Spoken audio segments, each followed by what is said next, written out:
My sewing machine is turned on, the pedal is plugged in, but it is not working. So today we're going to figure out the problem step by step and see if we can fix it. So first thing first, unplug the machine for safety, and we will take the cover off the pedal.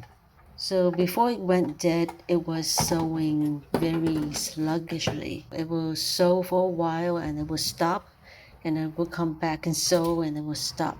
So now we're going to take a look to see if there are anything loose, any burned marks, to see if the electronics are damaged. So on my pedal, it looks pretty new. Next step, we will trigger it to see if the electronics works. You see this triangular plastic piece on the top cover? When you step on the pedal, it pushes this white component that holds the rod forward. So this movement makes the machine sew.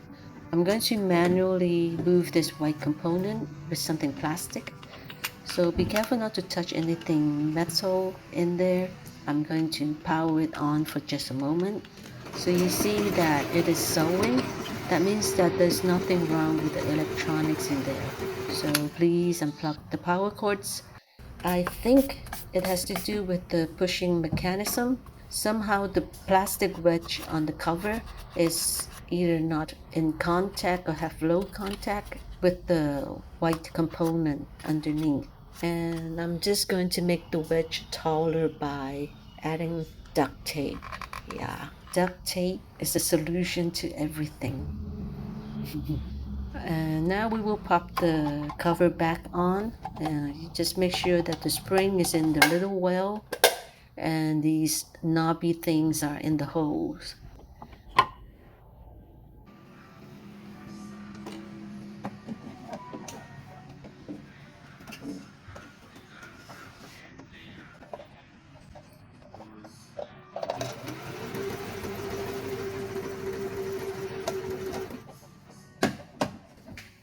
A bonus tip, if this falls off, you can put it back by pulling on the rod, lowering it, and then snapping it back in place.